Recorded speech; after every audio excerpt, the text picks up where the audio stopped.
నమస్కారం. Star hospital సుఖీభవకు స్వాగతం. ఈరోజు సుఖీభవలో కఫంలో రక్తం క్యాన్సరేనా, తెగిన గాయాలకు ప్రథమ చికిత్స ఎలా ఉండాలి, మూత్రనాళం సన్నగా మారితే సమస్యలే, ఇంకా సమస్య సలహా, హెల్త్ టిప్. 3 వారాలకు మించి దగ్గు బాధిస్తుంటే ఇక అది ఖచ్చితంగా టీబీ అని నిర్ధారణకు వచ్చేస్తారు మనలో చాలా మంది.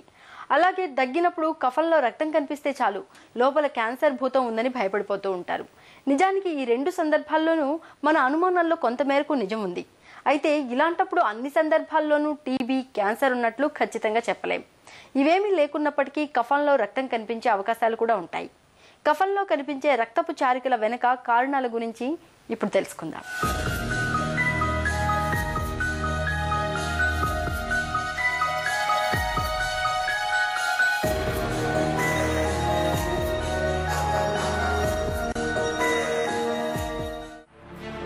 ఖళ్ ఖళ్మని అదే పనిగా దగ్గడం, దగ్గినప్పుడు ఉమ్మిలో రక్తం కనిపించడం, ఈ 2 లక్షణాల్ని మనలో చాలా మంది టీబీ జబ్బుకు, ఊపిరితిత్తుల క్యాన్సర్కు బలమైన సంకేతాలుగా భావిస్తారు. నిజానికి ఈ నమ్మకాల్లో కొంతమేరకు నిజమూ ఉంది, మరికొంత అవాస్తవం ఉంది. వీడని దగ్గుకు టీబీ ఒక కారణం మాత్రమే. మరెన్నో కారణాల మూలంగా దగ్గు రావచ్చు. అలాగే దగ్గినప్పుడు కఫంలో రక్తం కనిపించడానికి క్యాన్సర్తో పాటు చాలా కారణాలు ఉంటాయని చెబుతున్నారు పల్మనాలజిస్ట్ డాక్టర్ అనురాధ. ఈ దగ్గినప్పుడు కఫంలో శ్లేష్మంలో రక్తం కనిపించడాన్ని మనం మెడికల్ లాంగ్వేజ్లో హిమోప్టైసిస్ అంటామండి. ఈ హిమోప్టైసిస్కి కారణాలు ఏంటి అంటే లంగ్ నుంచి కానీ, లంగ్కి సప్లై చేసే ఎయిర్వేస్, లంగ్కి వెళ్ళే ఎయిర్వేస్లో కానీ ఏమైనా డ్యామేజ్ ఉండడం వల్ల మనకి హిమోప్టైసిస్ వస్తుంది. ఈ హిమోప్టైసిస్ మామూలుగా పేషెంట్ ఉన్నప్పుడు లంగ్ నుంచి ఎయిర్వేస్లో నుంచి బ్లీడ్ అవుతున్నప్పుడు దీనికి కారణాలు చాలా ఉంటాయి. అంటే సింపుల్ బ్రాంకైటిస్ కానీ, అంటే ఎయిర్వేస్ ఇన్ఫెక్షన్ రావడం కానీ, లేకపోతే బ్రాంకెక్టాసిస్ అంటారు, అంటే ఎయిర్వేస్ డ్యామేజ్ అవడం వల్ల రావచ్చు.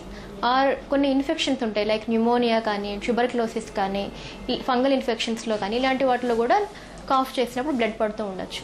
ఈ కామన్ కాజెసే కాకుండా ఇంకా రేర్గా లంగ్ క్యాన్సర్ అంటే కండిషన్స్లో కానీ, కొన్ని మెడిసిన్స్ మీద ఉన్నప్పుడు, అంటే కొంతమంది కార్డియాక్ పేషెంట్స్ బ్లడ్ థిన్నర్స్ అంటే రక్తం పలచబడడానికి మందులు వాడుతూ ఉంటారు. ఇలాంటి పేషెంట్స్ కొంచెం లంగ్లో ఇన్ఫెక్షన్ వచ్చినా కూడా ఇలా కఫంలో రక్తం వచ్చే ఛాన్స్ ఉంటుంది, ఎక్కువ ఉంటుంది వాళ్ళకి. సాధారణంగా ఉమ్మిలో రక్తం కనిపించదు. అయితే దగ్గినప్పుడు కఫంలో రక్తం కనిపిస్తోంది అంటే అందుకు క్షయవ్యాధి మొదలుకొని ఊపిరితిత్తులో క్యాన్సర్ గడ్డ వరకు చాలా కారణాలే ఉంటాయి. చాలా సందర్భాలలో టీబీ, క్యాన్సర్ వంటి జబ్బుల మూలంగా కాకుండా వేరే ఇతర కారణాల వల్ల ఉమ్మిలో రక్తం కనిపించవచ్చు. ఉదాహరణకు ముక్కు నుండి కారిన రక్తం కొంతసేపటికి ఉమ్మిలో కనిపించవచ్చు. చిగుళ్ల నుంచి కారిన రక్తం ఉమ్మిలో కనిపించవచ్చు.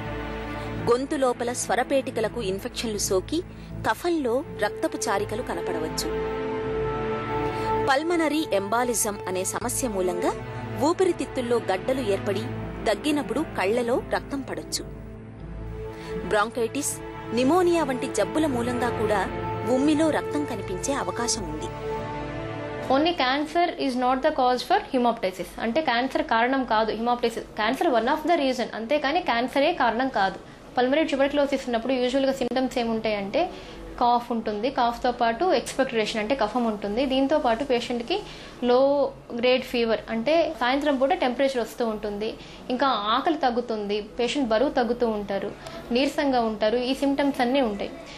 ట్యూబర్క్లోసిస్లో లంగ్లో నుంచి బ్లడ్ రావాలి అంటే అది అడ్వాన్స్డ్ స్టేజ్లో వస్తుంది.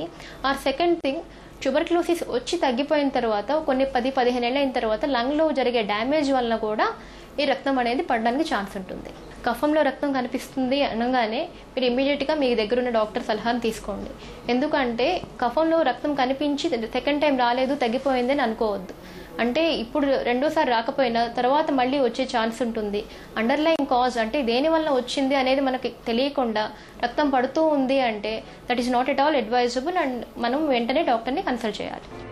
కళ్లలో రక్తం పడడానికి ప్రధాన కారణం గడ్డకట్టిన రక్తం ఊపిరితిత్తుల్లో ప్రయాణించడమే. ఊపిరితిత్తులకు క్యాన్సర్ సోకినప్పుడు కూడా కళ్లలో రక్తం కనిపిస్తుంది. అయితే కళ్ల ఏ రంగులో ఉంది, ఏ సందర్భంలో రక్తం పడింది అనే విషయాలను కూడా పరిగణనలోకి తీసుకోవాలి. జ్వరం లేకుండా దగ్గినప్పుడు ఉమ్మిలో రక్తం పడుతున్నప్పుడు ఊపిరితిత్తులకు క్యాన్సర్ ఉన్నట్లుగా అనుమానించాలి. ఇలాంటప్పుడు క్యాన్సర్ తాలూకు గడ్డ ఊపిరితిత్తుల్లో విస్తరిస్తున్న కొద్దీ ఊపిరి అందకపోవడం, ఛాతీలో నొప్పిగా అనిపించడం వంటి లక్షణాలు కూడా కనిపిస్తుంటాయి. అలాగే వారాల తరబడి కఫంలో రక్తపు చారికలు కనిపిస్తుంటే ఒకప్పుడు సందేహం లేకుండా టీబీ అని నిర్ధారణకు వచ్చేవారు. కానీ ఆధునిక వైద్యం అండతో ప్రస్తుతం టీబీ కేసుల సంఖ్య బాగా తగ్గుముఖం పట్టాయి. ఇప్పుడు వారాల తరబడి కఫంలో రక్తం కనిపించడానికి చాలా వరకు సైనసైటిస్, బ్రాంకైటిస్ లాంటి జబ్బులు ముదిరిపోవడమే ప్రధాన కారణాలుగా ఉంటున్నాయి. కఫంలో రక్తం అనేది లంగ్ లో ఉన్న ప్రాబ్లం వల్ల వస్తుందా, లేకపోతే కొంతమందికి హిమటెమిసిస్ అంటాం, అంటే స్టమక్ లో బ్లీడ్ అయినా కూడా ఒక్కోసారి కాఫ్ చేస్తే వస్తూ ఉంటుంది. దాన్ని we have to differentiate between haematemesis and హిమాప్టైసిస్.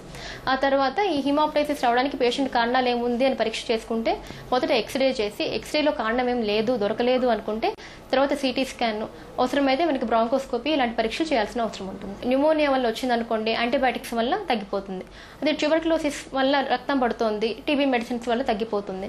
అదే అలా కాకుండా అంతకుముందు టీబీ ఎప్పుడో వచ్చి ఒక 15 ఏళ్ల తర్వాత ఇప్పుడు రక్తం పడుతోందంటే, అది రికరెంట్ గా ఉందంటే దానికి మనం సర్జరీ అడ్వైజ్ చేస్తాం. అలా కాకుండా ఇంకా క్యాన్సర్ వల్ల ఉన్నది, క్యాన్సర్ వల్ల బ్లడ్ పడుతోంది అంటే అండర్లైన్ కాజ్ ట్రీట్మెంటే హిమాప్టైసిస్ ట్రీట్మెంట్ ఉంటుంది. సెకండ్ థింగ్ వచ్చి బ్లడ్ చాలా ఎక్కువ పడుతూ ఉంటే పేషెంట్ ని మనం అవసరమైతే వెంటిలేట్ కూడా చేయాల్సి వస్తూ ఉంటుంది. తరచూ ఉమ్మిలో రక్తం కనిపించడం, 3 వారాలకు మించి దగ్గు విడవకుండా వేధించడం అనేవి మన శరీరంలో అనారోగ్యాన్ని పట్టి చెప్పే సంకేతాలు. ఈ లక్షణాలు కనిపిస్తున్నప్పుడు ఆలస్యం చేయకుండా డాక్టర్ని సంప్రదించి ఎక్స్రే, బ్రాంకోస్కోపీ వంటి పరీక్షలను చేయించుకోవాలి. ఏదైనా సమస్య ఉందని తేలినప్పుడు సకాలంలో తగిన వైద్య సహాయాన్ని పొందాలి. అప్పుడే మనం టీబీ, క్యాన్సర్ల వంటి భయాలు లేకుండా నిశ్చింతగా ఉండొచ్చు.